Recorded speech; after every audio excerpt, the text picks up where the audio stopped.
ओम शांति।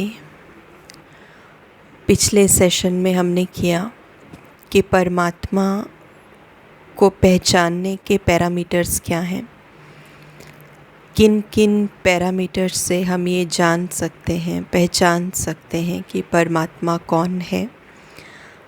अलग अलग धर्म परमात्मा के लिए क्या कहते हैं और आज दिन तक हमने कैसे परमात्मा के संबंध में आने की कोशिश की, उससे कैसे संपर्क करने की कोशिश की, चाहे उसमें मंत्र उच्चारण की विधि हो, चाहे उसमें कोई पूजा पाठ की विधि हो, व्रत नित्य नेम जो भी हमने किए, हमने वो सारी विधियां देखी। लेकिन कहीं ना कहीं देखने में ये आया कि हम सब कुछ कर तो रहे थे, भक्ति पूजा पाठ भावनाओं से भी कहीं ना कहीं बहुत सारी चीज़ें करने की तो कोशिश कर रहे थे, लेकिन परमात्मा के साथ की अनुभूति, परमात्मा के प्यार का अनुभव, उसके सहारे का अनुभव और उससे सचमुच में हमारा एक कनेक्शन बन गया है, इस कनेक्शन का, इस रिश्ते का अनुभव कहीं ना कहीं उस लेवल पे नहीं हो पा रहा था। इसीलिए कभी हम टाइटल दे रहे थे कि ये परमात्मा है, इनके पास चलते हैं। फिर थोड़े समय वहाँ पे टाइम स्पेंड किया, फिर लगा नहीं, मन वहाँ टिका नहीं, फिर किसी दूसरे स्थान पे, फिर किसी तीसरे स्थान पे और फिर किसी चौथे स्थान पे। तो क्योंकि मन जो है वो टिक नहीं रहा, स्थिर नहीं हो पा रहा। स्थिर क्यों नहीं हो पा रहा? क्योंकि प्राप्तियाँ जिस लेवल पे होनी चाहिए उस लेवल पे नहीं हो पा रही थी। इसलिए मन के भीतर ये चंचलता आ रही थी, एक स्थान पर टिक नहीं पा रहे थे। आज के सेशन में हम ये जानेंगे कि परमात्मा कौन है, उसका रूप क्या है और रहता कहाँ है, उसकी क्वालिटीज़ क्या है और उससे संबंध कैसे स्थापित किया जाए, उससे रिश्ता कैसे जोड़ा जाए। तो उसका नाम क्या है, रूप क्या है, ये सारी चीज़ें हम बाद में डिस्कस करेंगे। लेकिन उससे पहले हम ये डिस्कस करते हैं कि परमात्मा के साथ मेरा संबंध जुड़ जाए, उससे मेरे जीवन में क्या परिवर्तन होगा, क्या उससे मेरे जीवन में कुछ चेंजेस आएंगे और अगर आएंगे तो कैसे आएंगे। क्या मुझे वो विजिबल होंगे, मुझे वो दिखेंगे, क्या वो मुझे अनुभव होंगे, क्या मुझे एक्सपीरियंस हो पाएगा उन चेंजेस का, या अनुभव नहीं होगा। तो वो हम एक एग्ज़ाम्पल से देखेंगे। आज दिन तक हम मनुष्य आत्माओं ने अपने आप को भरपूर करने की कोशिश की, अपने आप को सकारात्मकता से भरपूर करने की कोशिश की, सुख लेने की कोशिश की, बाहर की चीज़ों से शांति प्राप्त करने की कोशिश की, प्यार लेने की कोशिश की, अंडरस्टैंडिंग दूसरों से लेने की कोशिश की। ये भाव, ये फीलिंग्स जो ऊर्जा का कार्य करती है, सुख शांति प्यार पवित्रता, है ना, अंडरस्टैंडिंग, कोई हमारी केयर करे, परवाह करे, कोई हमारे लिए अच्छा सोचे, ये बहुत सकारात्मक ऊर्जाएं हैं। जब हमारे लिए कोई अच्छा सोचता है या अच्छा कुछ करता है तो वो पॉजिटिविटी की एनर्जी मुझ आत्मा के अंदर भरती है और मैं थोड़ा अच्छा महसूस करती हूँ। मैं अपने अंदर थोड़ी सी अपलिफ्टमेंट महसूस करती हूँ, एम्पावर महसूस करती हूँ। तो हमने इन एनर्जीज़ को भरने की अपने अंदर कोशिश की, लेकिन ये कोशिश की तो सही हमने, लेकिन हम इसमें पूरी तरह से सक्सेसफुल नहीं हो पाए। ये कोशिश हमने कैसे की और कैसे वो पूरी तरह से कोशिश काम में नहीं आ पाई, वो हम देखते हैं। जैसे देखिए, हमारे जीवन में हमने बाहरी चीज़ों के ऊपर जितनी डिपेंडेंसी बनाई है, चाहे वो बंगला, गाड़ी, गैजेट्स हैं अच्छे, या अच्छी कोई टेक्नोलॉजी की कोई चीज़ है, कोई भी टीवी हो सकता है, हमारा एक फ़ोन हो सकता है, हमारा लाइफस्टाइल हो सकता है, बाहर के पदार्थ, इस दुनिया के पदार्थ जो निर्जीव हैं, जो टेक्नोलॉजी से रिलेटेड हैं, जो हमारे कंफर्ट के लिए बने हैं, हमने उन चीज़ों के ऊपर इतनी डिपेंडेंसी बना ली कि हम उन चीज़ों के ऊपर डिपेंड होके सुख क्रिएट करने की कोशिश करने लगे, खुशी क्रिएट करने की कोशिश करने लगे, और थोड़े समय के लिए हमें अच्छा अनुभव होने भी लगा। और वो अच्छा अनुभव जो हुआ वो आत्मा के अंदर स्टोर होने लगा, सकारात्मक विचार वो स्टोर होने लगे। हमें थोड़ी देर के लिए बड़ी अच्छी वाइब आई, बड़ी अच्छी एनर्जी हमने क्रिएट की, लेकिन वो थोड़े समय के लिए। गाड़ी ले ली, हमें अच्छा लगा, लेकिन थोड़े समय के लिए। उसके बाद फिर से क्या हुआ, कोई ना कोई बात आ गई, कुछ ना कुछ हो गया, परेशानी आ गई, तो मेरी जो सुख की स्थिति थी वो डिस्टर्ब हो गई। ठीक है, क्योंकि वो मैं ही तो क्रिएट कर रही थी। तो जैसे कोई दूसरी बात आई तो सुख की स्थिति डिस्टर्ब होगी, अब मैं दुख महसूस कर रही हूँ। दूसरी बड़ी बात, पहले पदार्थों के ऊपर डिपेंडेंसी बनाई और उनसे सुख लेने की कोशिश की। फिर संबंधों में हमने सकारात्मक ऊर्जा लेने की कोशिश की। संबंधों में आत्मा एक दूसरी आत्मा से सकारात्मकता लेने की कोशिश कर रही है, पॉजिटिविटी लेने की कोशिश कर रही है, और उस पॉजिटिविटी को अपने अंदर भर भी रही है। लेकिन ये दूसरा सिस्टम भी हमारे ज़्यादा काम में नहीं आया। क्यों काम में नहीं आया? क्योंकि जिस रिश्ते के ऊपर मैं डिपेंड हूँ, जिस आत्मा के ऊपर मैं डिपेंड हूँ, उस आत्मा की अपनी स्थिति भी बहुत सारी चीज़ों में उलझी हुई है।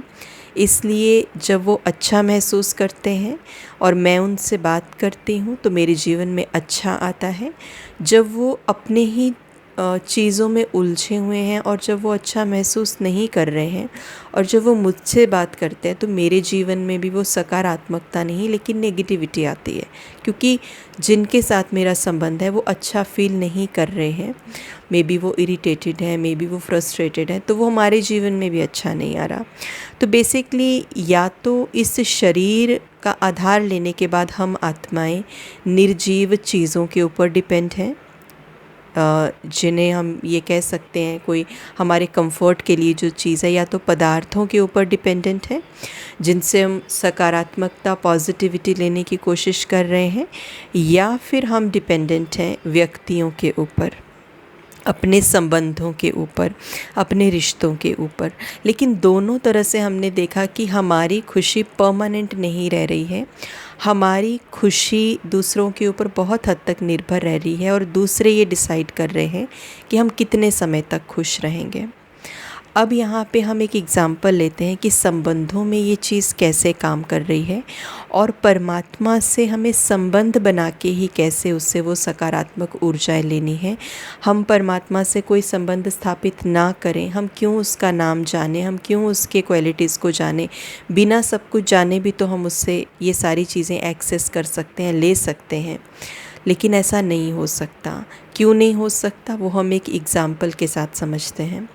आप मान के चलिए दो आत्माएं हैं। आप मान के चलिए कि सपोज़ हस्बैंड एंड वाइफ हैं, एंड जो लड़की है उसकी अभी न्यू मैरिज हुई है, नई नई शादी हुई है, और उसके हस्बैंड जो हैं वो बहुत अच्छे हैं, उनके अंदर हर एक क्वालिटी है, और उनके ससुराल वालों में इतना वो माहौल उसको फ्रेंडली नहीं है। उसका थोड़ा जिसे कहेंगे कि दृष्टिकोण अलग है और ससुराल वालों का अलग है, बट हस्बैंड के साथ टाई अप बहुत अच्छा है, उनके साथ उसकी बहुत अच्छी बॉन्डिंग है, बहुत अच्छी अंडरस्टैंडिंग है।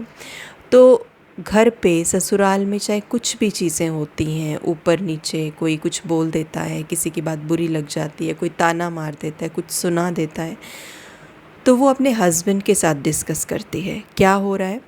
अब जिन अन्य आत्माओं के साथ उसका संबंध है, जिन्होंने ताना दिया है ना, नेगेटिव एनर्जी है ताना भी, जिन्होंने कुछ गलत बोला, कुछ भी कोई चीज़ बोली, तो जब वो नेगेटिव एनर्जी उस आत्मा तक आ रही है, उस लड़की तक आ रही है, तो वो नेगेटिव एनर्जी से उसके अंदर जो पॉजिटिविटी है वो कम हो रही है, वो और ड्रेन आउट हो रही है वो, और उसके अंदर नेगेटिव भाव भरते जा रहे हैं। सामने वाले की एनर्जी नेगेटिव है, उसके भीतर और नेगेटिविटी भरती जा रही है, और वो अंदर से नेगेटिव हो गई है।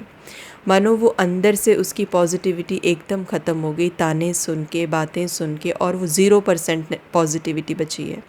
और उसको लग रहा है कि ये रोज़ रोज़ का मैं मैनेज नहीं कर सकती हूँ और मुझे इस घर से बाहर निकल जाना चाहिए, मुझे ये समझते नहीं हैं and I need to talk to my husband कि मैं उनसे बात करूँ कि क्या इसका सॉल्यूशन निकाला जाता है। बट हस्बैंड अगर वेरी कोऑपरेटिव हैं, समझते हैं, चाहे उसकी लड़की की कमज़ोरियों को भी समझते हैं, घर वालों की कमज़ोरियों को भी समझते हैं, बट वो बहुत इंस्पिरेशनल वे में उसको समझाते हैं, मोटिवेट करते हैं, उनको बताते हैं कि कोई बात नहीं, कोई भी प्रॉब्लम में सिचुएशंस आ रही हैं, सबके साथ ऐसा होता है, तुम नई नई आई हो, तुम्हारे बिलीव्स अलग हैं, इनके अलग हैं, तो कोई बात नहीं, धीरे धीरे कॉप अप करने की ट्राई करते हैं, वो भी तुम्हारे लिए बुरा नहीं सोच रहे हैं, बट वो उस सिचुएशन को एक्सेप्ट नहीं कर पा रहे, मे बी कई जगह ईगो आ जाता है, कई जगह बहुत सारी चीज़ें हो जाती हैं, तो ये सॉल्यूशन नहीं है। मैं तुम्हारे साथ खड़ा हूँ, डोंट वरी, मैं तुम्हारे साथ खड़ा हूँ और तुमको इन चीज़ों का बर्डन लेने की ज़रूरत नहीं है, हम दोनों मिलके इस चीज़ को फेस करेंगे, हम दोनों मिलके ये सारी चीज़ों को फेस करके इन रिश्तों को अच्छा बनाएंगे। तो you need not to worry, तुम चिंता मत करो, तुम टेंशन मत लो, मैं तुम्हारे साथ खड़ा हूँ, है ना। वो उसको समझाता है, वो उसको मोटिवेट करता है, वो उसको इंस्पायर करता है कि तुम संभाल लोगी घर को, मुझे पता है, मुझे ट्रस्ट है तुम्हारे ऊपर। अब क्या होगा जब वो इतने पॉजिटिव तरीके से समझाएगा उसे, तो उस वाइफ के अंदर पॉजिटिविटी की मात्रा बढ़ने लगेगी। जो 0% पॉजिटिविटी थी, अब धीरे धीरे जहाँ वो ये सोच के आई थी कि मैं तो घर ही छोड़ दूँगी, अब उसको क्या लग रहा है कि मैं घर नहीं छोड़ूंगी, लेकिन आई नीड टू ट्राई, मैं ट्राई करती हूँ, मैं दोबारा फिर से कोशिश करूँगी। क्यों? उसका डिसीजन क्यों चेंज हुआ? क्योंकि दूसरी आत्मा से उसके अंदर कुछ पॉजिटिविटी आई। तो ये एक ट्रांसमिशन है, एक दूसरी आत्मा से जो मेरे अंदर आ रहा है, पॉजिटिव भाव, पॉजिटिव एनर्जी, उमंग, उत्साह, साहस मुझे मिल रहा है, इंस्पिरेशन मुझे मिल रही है, मोटिवेशन मुझे मिल रही है। तो माना उस आत्मा के अंदर वो चीज़ें आई और अब वो इस थॉट को ड्रॉप कर रही है कि मैं इस घर से निकल जाऊं। उसको लग रहा है नहीं, मेरे हस्बैंड साथ में हैं तो मुझे इस रिश्ते में इन्वेस्ट करना है, कोई बात नहीं, कुछ बोल भी दिया तो मैं उसको अपने तरीके से हैंडल करके मैं अपनी तरफ से अच्छा करूँगी। तो जो रिश्ता ख़राब होने वाला था वो बनने लग गया। कैसे बनने लग गया? जब उसको एक सपोर्ट मिल गया पॉजिटिविटी का। अभी नेगेटिव हो चुकी थी बिल्कुल, तो बोल रही थी कि छोड़ दो, अभी पॉजिटिविटी मिलने लग गई, तो सकारात्मक भाव, उसको ये पता है कि हो सकता है सास दोबारा ताने मारे, हो सकता है मैं भी गुस्सा कर जाऊँ, मैं भी कुछ जो नहीं बोलना चाहिए वो बोल जाऊँ, हो सकता है घर में कोई और कुछ व्यक्ति कोई कुछ और बोल दे जो मुझे बुरा लग जाए। तो उसको पता है कि सिचुएशंस तो शायद नहीं बदले, लेकिन अब उसको ये पता है कि मैं अपनी तरफ से चेंज लेके आऊँगी। तो शी इज़ वेरी क्लियर कि सिचुएशंस नहीं बदलेंगी, लेकिन मैं अपनी तरह से इनको समझने की कोशिश करूँगी। तो क्योंकि उसके अंदर पॉजिटिविटी इकट्ठा होने शुरू होगी, इसलिए सिचुएशंस के ऊपर उसका ध्यान नहीं जा रहा, बट उसका पूरा ध्यान अपने ऊपर है, अपने परसेप्शन के ऊपर है, मुझे कैसे हैंडल करना है। तो पॉजिटिविटी हमारे जीवन में यही कर रही है और बेसिकली हमारे रिश्तों का भी हमारे जीवन में यही रोल है और हम ऐसे ही एक दूसरे की हेल्प करें तभी रिश्ते हैं। लेकिन अगर हम अभी करंट सिनेरियो देखें, अभी तो उसका रिश्ता, उसका घर टूटते टूटते बच गया, है ना। उसकी मेंटल स्थिति जो थी वो डिस्ट्रॉय होते होते रह गई, क्योंकि उसको संभालने वाला कोई था, कोई अन्य आत्मा थी जिसने पॉजिटिविटी का दान दिया, इंस्पायर किया, मोटिवेट किया। लेकिन अगर हम अपनी करंट सिचुएशन देखें, अभी करंट सिनेरियो देखें, तो क्या हमें लगता है कि हमारे जीवन में कोई ऐसा व्यक्ति या कोई ऐसी आत्मा है जो हर समय हमारे पास हमारी प्रॉब्लम्स को सुनने के लिए बैठी है? और हम खुद से भी पूछें, क्या हमारे अंदर भी इतना स्टेमिना बचा है, इतना अंदर जिसे कहेंगे एनर्जी है कि कोई व्यक्ति रोज़ मेरे पास अपने घर की प्रॉब्लम्स लेके आ रहा है, मेरे घर में आज ये हो गया, मेरे बच्चों ने ये कह दिया, मेरी सास ने ये कह दिया, मेरे हस्बैंड ने ये कह दिया, मुझे समझाओ। सो पहली बात तो किसी के पास इतना समय ही नहीं है कि वो किसी को इतना समय दे। सब कोई अपने काम में, बिज़नेस में बहुत व्यस्त है, समय नहीं है किसी के पास भी। दूसरा ये कि हम खुद भी किसी के लिए इतना समय नहीं दे सकते हैं, क्योंकि हम जहाँ जहाँ जितनी जितनी जगहों पे उलझे हुए हैं, कोई रिश्तों में उलझा है, कोई ऑफिस में उलझा है, कोई अपनी मीटिंग्स में उलझा है, कोई कहाँ उलझा है, कोई अपने घर के ही चीज़ों में उलझा है, कोई प्रॉपर्टी में उलझा है, कोई कहाँ उलझा है। तो इतनी उलझन में उस आत्मा की अपनी ही मानसिक स्थिति इतनी नीचे आ चुकी है कि अगर कोई हमें हेल्प आउट नहीं कर पा रहा या हमारी प्रॉब्लम नहीं सुन पा रहा, तो इसमें उस बेचारी आत्मा की भी कोई गलती नहीं है, क्योंकि वो ऑलरेडी ही ड्रेन्ड आउट है, क्योंकि वो ऑलरेडी ही इतनी जगहों पे उलझे हुए हैं। वो हमें वो पॉजिटिविटी दे ही नहीं पा रहे, वो खुद नेगेटिविटी में है। अब हालत, अभी प्रेजेंट सिनेरियो देखा जाए तो हालत ये है कि अगर वाइफ ने जो रूटीन की बात है या जो घर की बात है अपने हस्बैंड को बताती भी है, तो हस्बैंड इज़ लाइक कि मैं पहले से ही थक चुका हूँ, मेरा ऑफिस में बहुत काम था, बहुत हेक्टिक था, बॉस के साथ मेरी अनबन हुई पड़ी है, आपको घर का जैसे आपको अच्छा लगता है आप प्लीज़ संभालो और मुझे प्रेशराइज़ मत करो, मुझे इन चीज़ों में ड्रैग मत करो, तुम अपना घर पे संभालो। तुम घर भी नहीं संभाल सकते हो क्या? तो मुझे तो और भी है, बच्चों का भी देखना है, ऑफिस का भी देखना है, तो मैं कितना सुनूं, तुम अपने लेवल पे हैंडल करो। So we have no time. हर एक आत्मा अपने अपने काम में उलझी हुई है। तो अब कहाँ जाया जाए, क्या किया जाए? और हमारी अपनी खुशी की हालत ऐसी हुई पड़ी है कि कभी हमारी स्थिति बहुत अच्छी और कभी हमारी स्थिति बहुत डाउन, कभी बहुत अच्छे कभी बहुत डाउन, कभी खुशी है कभी गम है, फिर खुशी है फिर गम है और फिर खुशी है फिर गम है। एक स्टेबल स्थिति नहीं है। हम आत्माएं एक स्टेबल स्थिति पे नहीं है, संतुष्ट नहीं है, खुश नहीं है। क्या हमें खुश रहने का अधिकार नहीं है? क्या हम जीवन भर यही करते रहेंगे? क्या हम जीवन भर दूसरे के ऊपर डिपेंडेंट ही रहेंगे इमोशनली? क्या हमारी स्थिति ऐसे ही ईसीजी की हार्ट की लाइंस की तरह ऊपर नीचे रहेगी? तो क्या ये जीवन है? कभी खुश हैं, कभी दुखी हो जा रहे हैं, और वो भी दूसरा व्यक्ति डिसाइड कर रहा है जिसके ऊपर हम डिपेंड हैं। वो डिसाइड कर रहा है कि अभी इनको खुश करना है या इनको ये दुखी हो जाए, क्या करना है। हमारा तो खुद के ऊपर जैसे कंट्रोल ही नहीं रहा है। तो क्या हमें अपना जीवन ऐसे ही बिताना है? ये क्वेश्चंस हमें आज खुद से पूछना है। वो सकारात्मकता क्या चीज़ों से आएगी? नहीं। वो सकारात्मकता क्या हमारे रिश्तों से आ रही है आज? नहीं।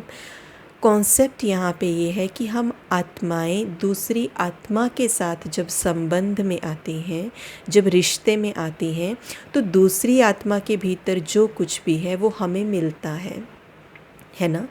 अगर हम किसी को जानते नहीं हैं, किसी को पहचानते नहीं हैं, तो हमें फ़र्क नहीं पड़ता उसके जीवन में क्या हो रहा है, वो हमें कैसे बिहेव कर रहा है, हमारे साथ कैसे नहीं। मे बी 1-2 सेकंड के लिए बुरा लगे, बट हम उनकी बातों को सालों याद नहीं रखते हैं।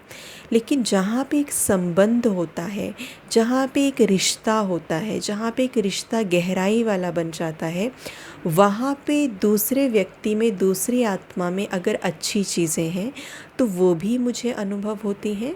उसके अंदर कोई बुरी आदत है, बुरी चीज़ है, तो वो भी मुझ तक ट्रैवल करती है। और किस रास्ते से ट्रैवल करेगी? संबंध के रास्ते से, उस रिश्ते के रास्ते से वो ट्रैवल करेगी। आज हम सभी रिश्तों में जुड़े हैं, बंधे हैं, लेकिन प्रॉब्लम क्या है, जो दूसरी आत्मा है उससे अच्छी चीज़ तो मेरे पास आ रही है, लेकिन अच्छे से ज़्यादा बुरी चीज़ मेरे पास आ रही है। इसका मतलब ये नहीं है कि मुझे वो संबंध ख़त्म कर देना है, बिल्कुल नहीं। जैसे हमने हस्बैंड एंड वाइफ के एग्ज़ाम्पल में देखा कि वाइफ को हस्बैंड ये नहीं कह रहे कि तुम अपने सास ससुर से, अपने घर से संबंध कट ऑफ कर दो, नहीं, लेकिन वो उसको एम्पावर कर रहा है कि तुम इसको निभाओ, अच्छे से निभाओ, और वो मोटिवेट भी फील कर रही है उस बात को लेके।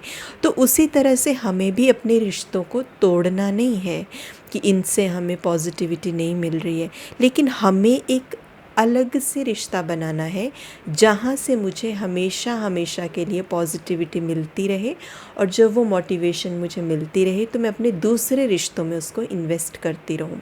जैसे वाइफ अपने घर में कर रही है, मोटिवेशन हस्बैंड से ले रही थी और इन्वेस्ट अपने घर में कर रही थी। तो उसी तरह से वो रिश्ता कौन है? क्या ऐसा कोई रिश्ता हमारी नज़र में है जिसके अंदर हमेशा पॉजिटिविटी हो, जो हमेशा ही अच्छा सोचता हो, जिसके अंदर कोई नेगेटिविटी नहीं हो? तो वो रिश्ता क्या ऐसा कोई हमारे जीवन में है? आंसर मिलेगा नहीं। तो ऐसा कौन हो सकता है? कौन है ऐसा जिसके साथ मैं जुड़ जाऊं तो मेरे भीतर एक क्रांति आ जाए परिवर्तन की, मेरा स्वभाव संस्कार बदल जाए, मैं इतनी पॉजिटिव, इतनी सकारात्मक हो जाऊं कि मेरे से जो भी व्यक्ति मिले, जो भी संबंध संपर्क में आए, उसके जीवन में पॉजिटिविटी ही भर जाए। कौन है ऐसा रिश्ता जो मेरे जीवन में आ सकता है? वो रिश्ता है परमात्मा, परम पिता परमात्मा। लेकिन जब हमें उससे ये प्राप्तियाँ होंगी, उन प्राप्तियों को प्राप्त करने से पहले मुझे उसके साथ रिश्ता जोड़ना पड़ेगा। और क्योंकि रिश्ते से ही वो सारी अच्छी बुरी चीज़ें आ रही हैं, तो रिश्ता जोड़ना पड़ेगा। और रिश्ता जोड़ने के लिए मुझे उसका नाम पता होना चाहिए, मुझे उसके बारे में उसकी क्वालिटीज़ पता होनी चाहिए, उसका रूप पता होना चाहिए, वो कहाँ रहता है मुझे वो चीज़ों का पता होना चाहिए, उसकी क्वालिटीज़ क्या हैं, उसका नेचर क्या है वो पता होना चाहिए। उसकी क्वालिटीज़ को देख के, उसको समझ के फिर मैं ये डिसाइड करूँगी कि क्या इसकी क्वालिटीज़ बढ़िया हैं, मेरे अकॉर्डिंग है। फिर हम उस रिश्ते में समय इन्वेस्ट करेंगे, टाइम देंगे, उनको समझेंगे, उनके अस्तित्व को महसूस करेंगे और वो चीज़ें फिर मेरे जीवन में भी फ़्लो करने शुरू हो जाएंगे। आज दिन तक क्या हो रहा था?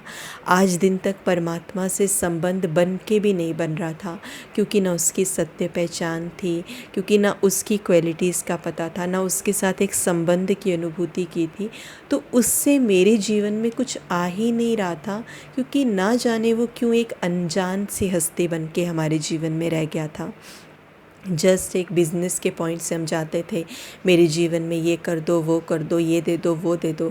अगर आज एक बच्चा अपने पिता को ये बोले मुझे ये दे दो, वो दे दो, बस इसी काम के लिए जा रहा है, तो वो कैसे उस रिश्ते को अनुभव कर सकता है? पिता तो फिर भी दे देगा और वो उस रिश्ते को अनुभव भी कर लेगा, लेकिन वो बच्चा उस रिश्ते को अनुभव नहीं कर सकता। उसके अंदर अपने पिता के लिए वो भावनाएं नहीं होंगी, क्योंकि उसके अंदर मतलब भरा है, उसके अंदर उस रिश्ते का एहसास नहीं है, उसकी अनुभूति नहीं है, महसूसता नहीं है, उस प्यार का उसको पता नहीं है। तो इसीलिए परमात्मा के साथ का भी रिश्ता कुछ ऐसे ही रहा, लेकिन अब हमें इस रिश्ते को बदलना है, नया रूप देना है, नए आयाम देने हैं। तो परमात्मा कौन है? हमने पिछले सेशन में भी देखा, जब हम खुद को शरीर समझते हैं तो हम परमात्मा को शरीरों में ढूंढने लग जाते हैं। लेकिन अब समझ में आया कि मैं खुद ही शरीर नहीं हूँ, मैं तो आत्मा हूँ। अगर मैं आत्मा हूँ तो मेरा पिता भी कैसे होगा? मुझ आत्मा की तरह ही होगा। इसीलिए एक जगह कहा जाता है सोल, और फिर कहा जाता है सुप्रीम सोल, आत्मा, और फिर कहा जाता है परम आत्मा।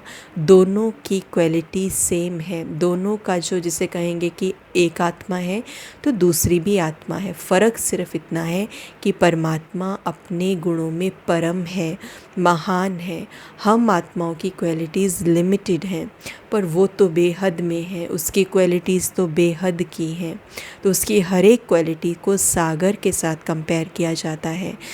लेकिन परमात्मा है कौन? वो है तो आत्मा, वो है तो निराकार, लेकिन उसका नाम क्या है? परमात्मा का सेल्फ डिक्लेयर्ड नेम है शिवा, शिव। शिव माना सदा कल्याणकारी, जो सदा कल्याणकारी है, सदा शांति दाता है, सदा सुख दाता है। इसीलिए शिव के साथ सदा शिव लगाया जाता है, सदा कल्याणकारी, जिसके भीतर हर एक आत्मा के लिए सिर्फ़ और सिर्फ कल्याण की ही भावनाएं हैं। हम इसको किसी शरीर के साथ या देह के साथ ना जोड़ें, किसी रिलीजन के साथ इस नाम को किसी रिलीजन के साथ हम इस नाम को ना जोड़ें, लेकिन परमात्मा शिव, शिव माना निराकार परमात्मा। जैसे आत्मा वैसे ही परमात्मा भी चैतन्य शक्ति है, परमात्मा भी ऊर्जा है। लेकिन हम इसको किसी देह के साथ ना जोड़ें, क्योंकि परमात्मा भी निराकार है।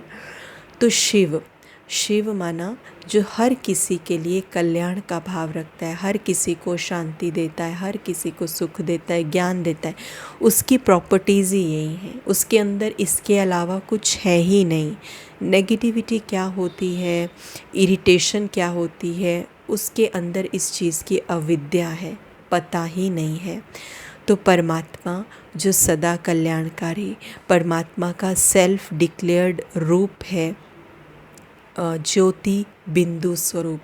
वो कहता है कि मेरा नाम शिव है और मैं ज्योति बिंदु स्वरूप हूँ, प्रकाश स्वरूप आत्मा हूँ और मैं गुणों में एकदम अनलिमिटेड हूँ, गुणों में मैं एकदम बेहद हूँ। तो परमात्मा और उसके नाम और उसके रूप और उसके गुणों को अगर डिस्कस किया जाए तो वो हर एक गुण का सागर है। हम आत्माएं सुख स्वरूप हैं, लेकिन वो सुख का सागर है, सुख का सागर है वो। उसके अंदर ऐसा कहेंगे कि जैसे ना उसके नेचर के अंदर ऐसा है कि वो एकदम बैलेंस्ड है। ऐसा नहीं कि कोई चीज़ उसके जीवन में हो जाए तो वो बहुत खुश अभी अभी, और कुछ चीज़ अगर उसके जीवन से चली जाए या उसके एग्जिस्टेंस से चली जाए तो वो बहुत दुखी। नहीं, ही इज़ ऑलवेज़ बैलेंस्ड। परमात्मा का नेचर ही है बैलेंस, यानी मान शान निंदा स्तुति सुख दुख सबकी अनुभूति इज़ ओनली वन। मतलब उसकी स्थिति के अंदर, उसकी संतुष्टता के अंदर, उसके सुख के लेवल में कभी कोई फ़र्क नहीं पड़ता, उसके अंदर डिस्टर्बेंस नहीं आती है। हम आत्माओं के भीतर जब हम देह भान में आ जाती हैं, खुद को शरीर समझती हैं, तो हमारे अंदर ये चीज़ें फिर भी आ जाती हैं। कोई अच्छा बोलेगा वी फील गुड, कोई बुरा बोल देगा हमें इंसल्टिंग लगेगा। लेकिन परमात्मा इन सब चीज़ों से न्यारा है।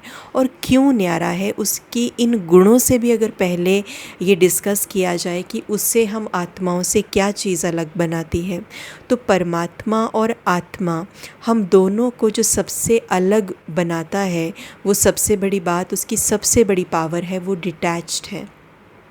He is a detached observer. वो डिटैच्ड है, वो शरीर के भान में कभी नहीं आता है, वो खुद को शरीर कभी नहीं समझता है, वो जन्म मृत्यु के चक्कर में नहीं आता है, उसके ऊपर कर्मों की गुह्य गति का प्रभाव नहीं आता।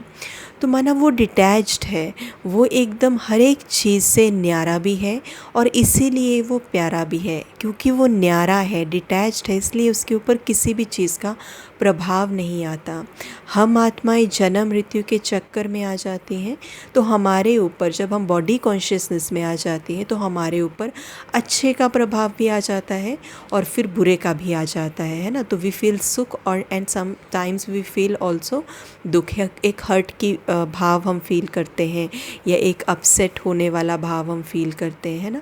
लेकिन परमात्मा के अंदर ये भाव नहीं आता, क्योंकि उसकी सबसे बड़ी शक्ति है जो हमें उससे अलग करती है, वो है डिटैच। वो डिटैच है, वो जन्म मृत्यु के चक्र में नहीं आता, वो इस कार्मिक फिलॉसफी के अंतर्गत जिसे कहेंगे अभोक्ता है। वो कोई उसके ऊपर उस क्योंकि वो डिटैच्ड है, वो बॉडी नहीं लेता है, तो इसीलिए उसके ऊपर इन चीज़ों का प्रभाव नहीं है।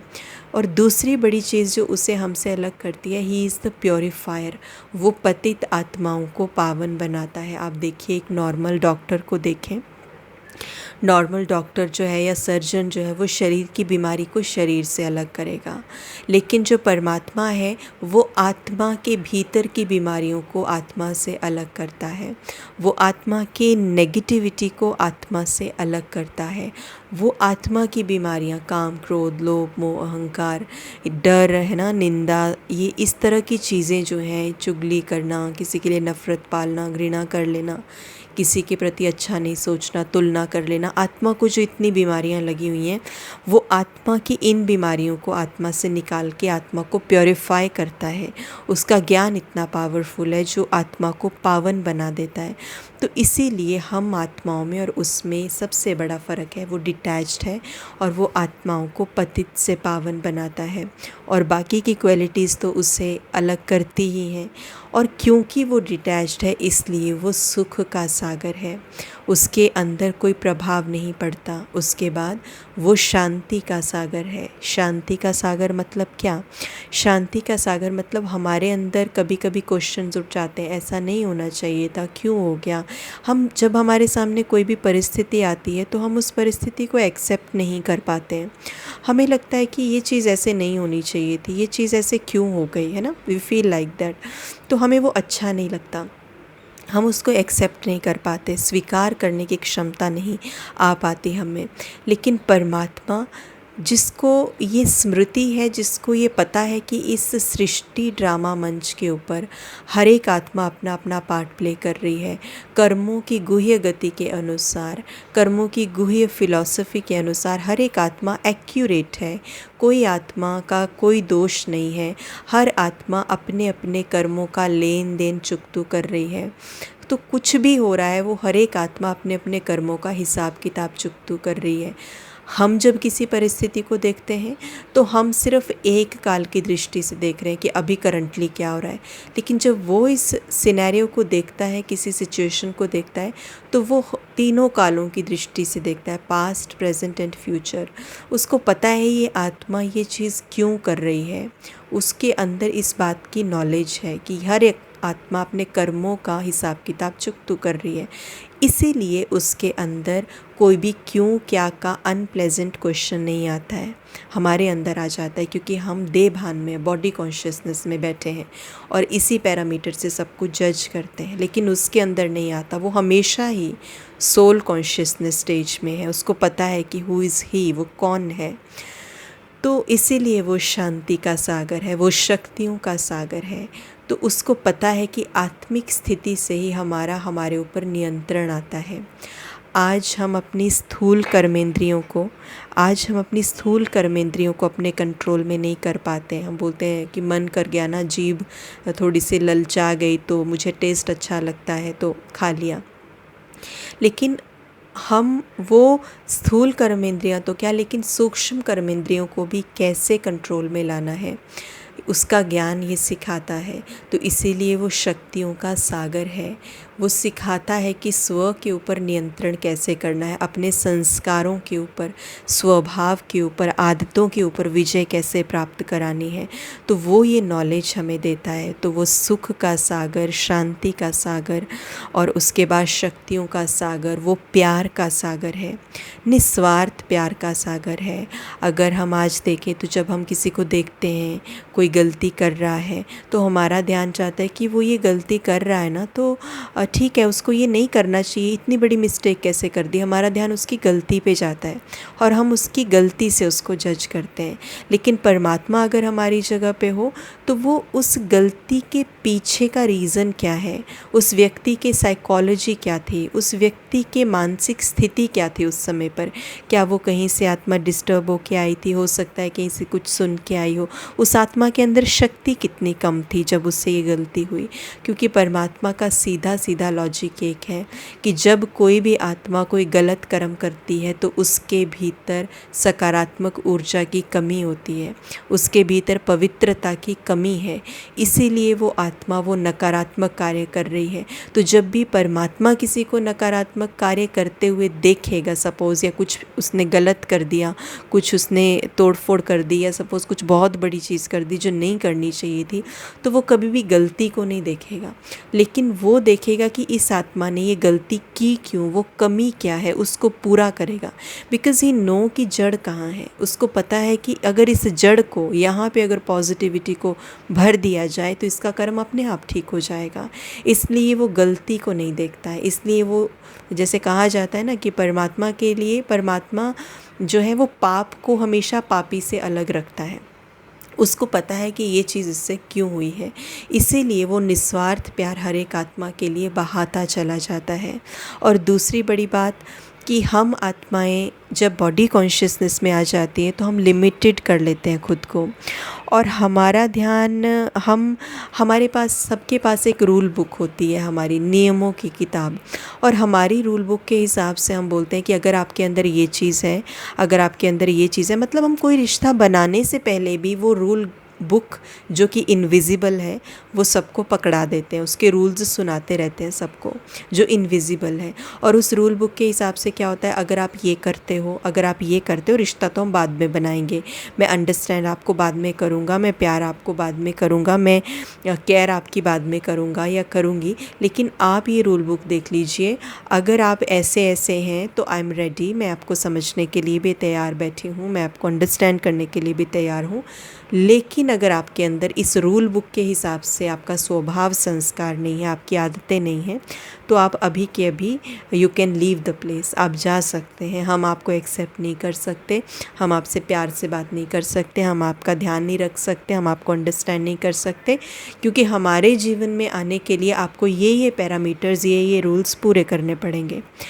तो हमारा प्यार करने का तरीका क्या बन जाता है जब हम बॉडी कॉन्शियसनेस में आ जाते हैं कि आपके अंदर पहले ये परिवर्तन लाओ, फिर I am ready to love you, I am ready to accept you.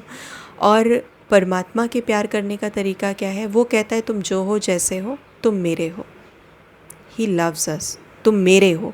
और जब वो इतनी एक्सेप्टेंस, इतना प्यार दिखाता है तो हमें खुद अपनी गलतियाँ रियलाइज़ होती हैं और हम बोलते हैं कि नहीं, now we need to change. अब हमें परमात्मा के जैसा बनना है, अब हमें जैसा वो बनाना चाहता है, जैसा हमें वो अच्छा बनाना चाहता है, पुण्य आत्मा, महान आत्मा बनाना चाहता है, अब हमें वो बनना है, क्योंकि उसने हमें हमारी गलतियों के साथ एक्सेप्ट किया है। So now we are ready to change. But normally जब हम पहले ही किसी को रूल बुक थमा देते हैं तो वो कहते हैं आप हमें एक्सेप्ट ही नहीं कर रहे, वी कैन नॉट चेंज, हम नहीं हो सकते चेंज। सो परमात्मा के प्यार में फ़र्क है और हमारे प्यार में बहुत फ़र्क आ जाता है, हमें भी उसके जैसा बनना है। तो परमात्मा प्यार का सागर है, परमात्मा पवित्रता का सागर है, उसके अंदर सिर्फ प्योरिटी ही है, नथिंग एल्स। ना कोई घृणा भाव है, ना कोई मिक्सचर भाव है, उसके अंदर कोई भी ऐसी चीज़ नहीं है कि जो अंदर से वो कुछ और बाहर से कुछ और दिखाई दे। नहीं, ही इज़ एवर प्योर, अंदर से क्लीन है, स्वच्छ है और हर किसी के लिए समभाव है। ऐसा नहीं इसके लिए बहुत अच्छा है, इसके लिए गलत, नहीं। For everybody he is equal, वो सबके लिए इक्वल है। उसके बाद परमात्मा ज्ञान का सागर है, उसके भीतर इतना ज्ञान है कि हम बाल्टियाँ भर भर के भी लेके आएँ तो वो सागर कभी सूख नहीं सकता। तो परमात्मा ज्ञान का सागर है। आत्मा अपनी उन्नति के लिए क्या करे, आत्मा अपने कर्मों को सही बनाने के लिए क्या करे, हम आत्माओं की ऐसी हालत क्यों हो गई, हर तरह का ज्ञान उसके भीतर समाया हुआ है। इस सृष्टि के आदि मध्य अंत का ज्ञान उसके भीतर समाया हुआ है। उसके बाद परमात्मा आनंद का सागर, परमात्मा एक ऐसा अस्तित्व है जो कि इन इंद्रियों के रस में आता ही नहीं है, जो इन इंद्रियों के रस को, इस बॉडी के रस को महसूस ही नहीं करता। ही इज़ बियॉन्ड दैट, वो इन सब चीज़ों से परे आनंद की अनुभूति में, आनंद के सागर के साथ इसीलिए उसको कंपेयर किया है क्योंकि वो बॉडीली रिलेशंस और बॉडी का उसके ऊपर कोई भी प्रभाव नहीं है। और जब आत्मा के ऊपर, हम आत्माओं के ऊपर बॉडी का और बॉडीली रिलेशंस का प्रभाव आता है तो हम वीक महसूस करते हैं, क्योंकि हमने खुद को शरीर समझ लिया, हमने खुद को लिमिट में लेके आ गए हम। तो अब सोचने की बात यह है कि परमात्मा आज एक नया रिश्ता जिसके अंदर इतनी सारी क्वालिटीज़ हैं, इट्स लाइक कि अगर मानिए किसी की नई शादी होने वाली है, किसी की शादी हो रही है और उसके बीच में, जैसे कहते हैं कि जो शादी करवाने वाले होते हैं ना, तो वो बता रहे हैं कि आपकी बेटी के लिए या आपके बेटे के लिए ये लड़की बहुत अच्छी है, इसके अंदर ये गुण है, ये गुण है, ये गुण है।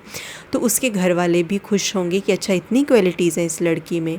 और जो लड़का है जिसको अपनी पूरी जीवन यापन करना है अपने पार्टनर के साथ, उसके चेहरे पे एक अलग सी स्माइल आएगी कि इतनी क्वालिटीज़ हैं। एंड ऑब्वियसली जब वो उसके साथ एक पार्टनरशिप में जाएगा, उसके साथ जीवन यापन करेगा, तो उसके जीवन में अच्छा ही आएगा। उसके नेगेटिव, उसके लो मोमेंट्स में भी उसका पार्टनर उसको हेल्प आउट करेगा, क्योंकि क्वालिटीज़ बहुत हैं। तो उसी तरह से आज हमारे लिए एक नया रिश्ता बाहें फैलाए हमारे सामने खड़ा है, परमात्मा। और जब ये नया रिश्ता, उसका नाम क्या है, उसका रूप क्या है, उसकी क्वालिटीज़ हमने देखी, कितनी प्यारी क्वालिटीज़ हैं, जिसके अंदर है ही पॉजिटिव, और वो पॉजिटिविटी का सागर है, वो हर एक गुण का सागर है। तो हमारे जीवन में क्या आएगा अगर हम अपने जीवन में कहीं किसी लो एंड पे भी खड़े हैं, हमारे अंदर शक्ति नहीं बची है, हम ड्रेन आउट फील कर रहे हैं, हम दुखी फील कर रहे हैं, लेकिन हमारा रिश्ता किसके साथ है, हमारा संबंध किसके साथ है? तो जब हम उससे जुड़ गए हैं, उसके ज्ञान से जुड़ गए हैं, उसकी बातों से जुड़ गए हैं, उसके अस्तित्व से जुड़ गए हैं, वो रिश्ता गहरा गया है, तो हमारे जीवन में भी क्या आएगा? हमारे जीवन में भी वही तो आएगा ना। इस सेशन को हम आगे भी बढ़ाएंगे नेक्स्ट पार्ट में। और परमात्मा के साथ संबंध कैसे बनाएं और परमात्मा के साथ हम क्या क्या संबंध बना सकते हैं, संबंध से वो एनर्जीज़ कैसे हमारे भीतर आती हैं, परमात्मा के रहने का स्थान कहाँ है, हम आत्माओं के रहने का स्थान कहाँ है, will discuss it in detail. तो हम ये नेक्स्ट सेशन में करेंगे। तब तक इतना ही करेंगे। ओम शांति।